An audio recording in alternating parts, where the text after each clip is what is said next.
കോഴിക്കോട് വടകരയിൽ സ്കൂൾ വിദ്യാർത്ഥികൾ ബൈക്കുകൾ മോഷ്ടിച്ച സംഭവം പുറത്തുവന്നതിനു പിന്നാലെ നഗരത്തിൽ കൂടുതൽ ഇടങ്ങളിൽ ബൈക്കുകൾ ഉപേക്ഷിച്ച നിലയിൽ കണ്ടെത്തി.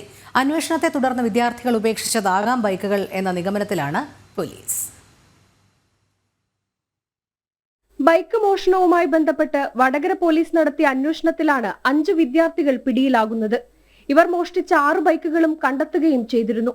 തുടർന്ന് നടത്തിയ ചോദ്യം ചെയ്യലിനൊടുവിലാണ് ലഹരി കടത്താനാണ് ബൈക്ക് മോഷ്ടിച്ചെന്ന വിവരവും പുറത്തുവന്നത്. പ്രദേശത്തെ അറിയപ്പെടുന്ന സ്കൂളുകളിലെ 10ാം ക്ലാസ്സിലും 9ാം ക്ലാസ്സിലും പഠിക്കുന്ന കുട്ടികളാണ് പോലീസിന്റെ പിടിയിലായത്. വിദ്യാർത്ഥികൾ പിടിയിലായതോടെ പ്രദേശത്ത് ഉപേക്ഷിക്കപ്പെട്ട നിലയിൽ മറ്റു ബൈക്കുകൾ കൂടി കണ്ടെത്തിയിരുന്നു. രൂപമാറ്റം വരുത്തിയും നമ്പർ പ്ലേറ്റ് എടുത്തുമാറ്റിയ നിലയിലുമുള്ള ബൈക്കുകളാണ് നിലവിൽ കണ്ടെത്തിയത്. വിദ്യാർത്ഥികൾ തന്നെയാകാം ബൈക്കുകൾ ഉപേക്ഷിച്ചതെന്ന നിഗമനത്തിലാണ് പോലീസ്. ലഹരി കടത്തുന്ന കരിയർമാരായി വിദ്യാർത്ഥികളെ ലഹരി മാഫിയ ഉപയോഗിച്ചിട്ടുണ്ടെന്നാണ് പോലീസിന്റെ പ്രാഥമിക നിഗമനം. അതുകൊണ്ട് തന്നെ വിദ്യാർത്ഥികളെ ചോദ്യം ചെയ്യുന്നതിലൂടെ ലഹരി സംഘത്തെക്കുറിച്ച് കൂടുതൽ വിവരങ്ങൾ ലഭിക്കുമെന്നാണ് പോലീസിന്റെ നിഗമനം. പ്രായപൂർത്തിയാകാത്തതിനാൽ പിടിക്കപ്പെട്ട വിദ്യാർത്ഥികളെ ജുവനൈൽ കോടതിയിൽ ഹാജരാക്കും. ജനം, കോഴിക്കോട്.